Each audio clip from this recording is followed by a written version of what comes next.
Good morning friends, स्वागत है आपका आज के करंट अफेयर्स के डिस्कशन में। आज 12 नवंबर के करंट अफेयर्स को डिस्कशन करेंगे और ये वीडियो थोड़ा सा लेट हो गया है क्योंकि सिस्टम में कुछ खराबी की वजह से 2 दिनों से वीडियो रिकॉर्ड नहीं हुआ है। तो आज हम 2 दिनों के करंट अफेयर्स को एक साथ डिस्कस करेंगे। तो चलिए स्टार्ट करते हैं। सबसे पहले world first CO2 methanol plant के बारे में बात करेंगे। तो ये NTPC के द्वारा विंध्याचल में इसको लॉन्च किया गया है।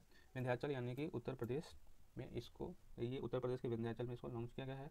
NTPC के द्वारा successfully synthetic to CO2 capture from fuel gas with hydrogen produce. और इसमें जो है प्रोटोन एक्सचेंज मेम्ब्रेन इलेक्ट्रोलाइजर का यूज करके गैस बनाया जाएगा और इसको फिर मेथनॉल में कन्वर्ट किया जाएगा। ये अपने तरह का पहला इंडिजीनियस स्वदेशी मेथनॉल सिंथेटिक कैटलिस्ट डेवलप करने वाला जो है संस्था बन गया है NTPC। इससे कार्बन मैनेजमेंट और सस्टेनेबल फ्यूल प्रोडक्शन के लिए आसानी होगी, इससे मैनेजमेंट आसान होगा। मेथनॉल की बात की जाए यानी कि इसका फॉर्मूला होता है CH3OH। इसके फार्मूले की अगर बात की जाए तो ये जो है आपको मिथाइल इसको बोला जाता है, यानी कि वुड अल्कोहल भी कहा जाता है, जो कि देखने में सिंपल होता है और कम्प्लीटली जो है वाटर में मिक्स हो जाता है। ये आपको क्लियर कलरलेस, मतलब साफ होता है, कलर इसमें नहीं होता है, फ्लेमेबल लिक्विड होता है, distinctive colour similar to ethanol drinking water. इसके बाद बात करते हैं first global ministerial conference on ending violence against children के बारे में। तो इसका आयोजन जो है बोगोटा में, जो कि कोलंबिया में है, इसका आयोजन वहाँ हुआ है और इसको होस्ट किया गया है कोलंबिया और स्वीडन के द्वारा, जिसमें यूनिसेफ, WHO और यूएन के special representatives of the security general on ending violence against children के द्वारा भागीदारी ली गई है। इसमें पार्टिसिपेशन किया गया है। इसमें सभी तरह के फिजिकल और इमोशनल जो एब्यूज़ होते हैं, जो बच्चों के खिलाफ होते हैं, उनके बारे में बताया गया है। सबसे ज़्यादा वर्ल्ड पॉपुलेशन के आधे से ज़्यादा बच्चे जो हैं इससे अफेक्टेड हैं। इसमें प्रत्येक 4 में से 3 आउट ऑफ 5, यानी कि प्रत्येक 5 में से 3 बच्चों को जो है रेगुलरली पनिशमेंट दिया जाता है, वायलेंस किया जाता है। और ये आपको half of the affected children जो होते हैं, मतलब अगर 5-10 में से अगर 6 बच्चों को वायलेंस उनके साथ किया जा रहा है तो उनमें से मात्र 1%, एक बच्चे जो होते हैं उनके द्वारा जो है हेल्प ली जाती है। ये WHO की रिपोर्ट बता रही है। इसके बाद हम बात करते हैं भारत के अफ़गानिस्तान के साथ इंगेजमेंट के बारे में। न्यूज़ ये है कि भारत के जो ऑफिशियल्स हैं उनके द्वारा अफ़गानिस्तान के साथ बातचीत की जा रही है। उनके जो विदेश मंत्री हैं उनके साथ जो है भारत के ऑफिशियल्स के साथ बातचीत होने वाली है। 2021 में जब तालिबान के द्वारा अफ़गानिस्तान की सरकार को टेक ओवर किया गया था, तो भारत और अफ़गानिस्तान के बीच में जो डिप्लोमेटिक रिलेशन था वो ठप पड़ गया था। भारत जो है तालिबान सरकार को ऑफिशियली रिकॉग्नाइज नहीं करता है, ठीक है, अफगानिस्तान पोस्ट तालिबान के बाद। लेकिन इस सिचुएशन 2022 में चेंज हुई। भारत ने प्रेगमेटिक अप्रोच को ऑफ लिमिटेड एंगेजमेंट को बढ़ावा दिया और अफगानिस्तान के इंटरेस्ट को वहाँ प्रोटेक्ट किया और ब्रॉडर रीजन पे भारत ने सहयोग किया। भारत के द्वारा ह्यूमैनिटेरियन असिस्टेंस काफ़ी दिया गया। भारत जो है अफगानिस्तान के साथ कई सारे क्षेत्रों में जुड़ा हुआ है, जैसे कि भारत के द्वारा टेक्निकल टीम भेजी गई जो कि position in the embassy and active in respect to humanitarian assistant. तो वहाँ पे कोरोना वायरस जब आया था तो भारत के द्वारा टीम भेजी गई थी, ह्यूमैनिटेरियन असिस्टेंट के लिए टीम भेजी गई थी। 2021 में Indian council for cultural relation के द्वारा वहाँ पे एडमिशन के लिए 3000 स्टूडेंट्स को भेजा गया था। भारत सरकार के द्वारा अफगानिस्तान रीजनल कोऑपरेशन इनिशिएटिव की मीटिंग अटेंड की गई थी काबुल में 2024 में। इसके बाद भारत के द्वारा जो प्रोजेक्ट चलाए जा रहे हैं उसमें सबसे पहले सलमा डैम 2016 में इसका जो है उद्घाटन हुआ था और ये इसको अफगान इंडिया फ्रेंडशिप डैम भी बोला जाता है। उसके बाद जरांग डेलाराम हाईवे जो कि बॉर्डर रोड ऑर्गेनाइजेशन BRO के द्वारा बनाया गया और ये अफगानिस्तान बॉर्डर्स विथ ईरान के साथ सटा हुआ है। ये आपको भारत को एक अल्टरनेटिव रूट प्रोवाइड कराता है। अफगानिस्तान जो कि लैंड लॉर्ड कंट्री है, वो चाबहार पोर्ट से कनेक्ट होने के लिए था थ्रू बाईपासिंग, पाकिस्तान को बाईपास करते हुए भारत के चाबहार, जो ईरान के चाबहार पोर्ट में जो भारत का निर्माण किया गया है, उस वहाँ तक पहुँच के लिए जो है जारंग डेलाराम हाईवे जो है उसका काफ़ी योगदान है। तो इसमें भारत सरकार के द्वारा भागीदारी की गई है।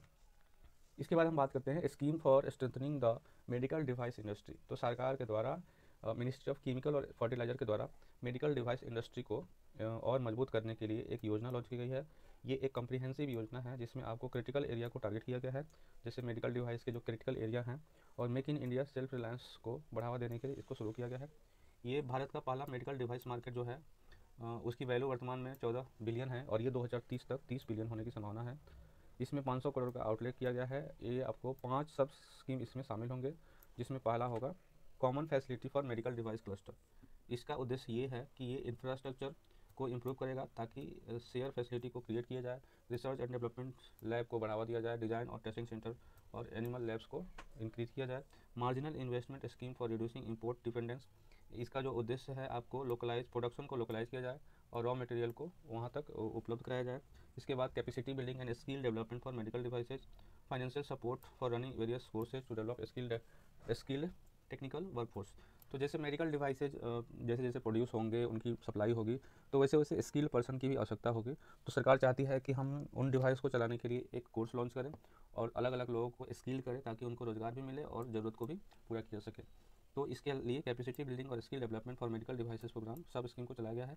इसके बाद medical device clinical study support scheme को, जिसमें आपको financial aid, animal study, human trials, clinical performance के लिए आपको फाइनेंशियल असिस्टेंट दिया जाएगा। Medical device promotion scheme, industry को सपोर्ट करने के लिए, उनके प्रोडक्ट को जो है प्रमोट करने के लिए उनको हर तरह से सुविधा दी जाएगी इस स्कीम के तहत।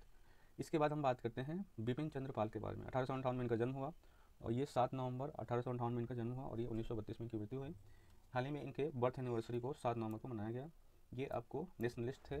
गांधी जी के नॉन कोऑपरेटिव मूवमेंट को इन्होंने जो है अपोज किया था। इनके द्वारा स्वदेशी मूवमेंट जो कि 1905 में हुई थी बंगाल विभाजन के बाद, उनमें भाग लिया गया था। ये जो है अरविंद घोष के खिलाफ एविडेंस देने से मना कर दिया था और जो कि वंदे मातरम केस में था। इनके द्वारा ब्रह्म समाज ज्वाइन किया गया। उसके बाद वेदांता और वैष्णव फिलोसफी को ये मानने लगे थे बाद में। इनके द्वारा न्यू इंडिया वीकली जर्नल निकाला गया था, हिंदू रिव्यू मंथली जर्नल निकाला गया था। The new economic menace of India book जो है बिपिन चंद्र पाल के द्वारा लिखा गया था।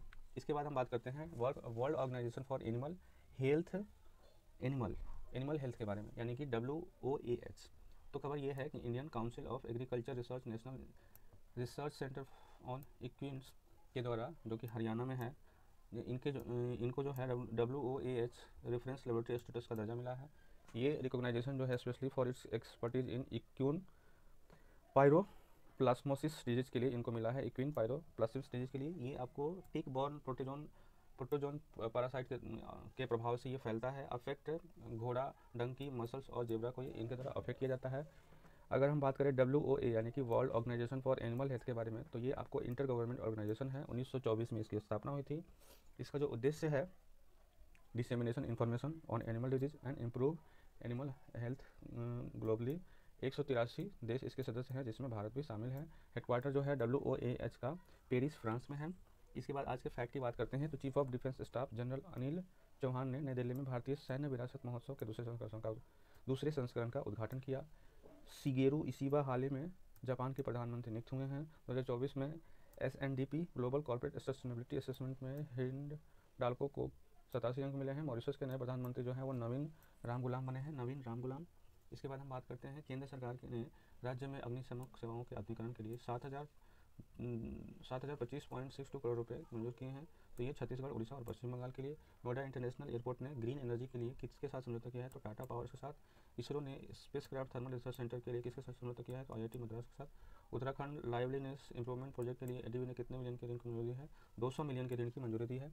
WIPO पेटेंट काउंसिलिंग 2023 में भारत ने वैश्विक स्तर पर कौन सा रैंक हासिल किया है, तो ये 6ठा रैंक हासिल किया है। याद रखिएगा, पेटेंट फाइलिंग 2023 में 6ठा रैंक हासिल किया है। तो ये थी आज की डिस्कशन। मिलते हैं अगले डिस्कशन में, तब तक के लिए धन्यवाद।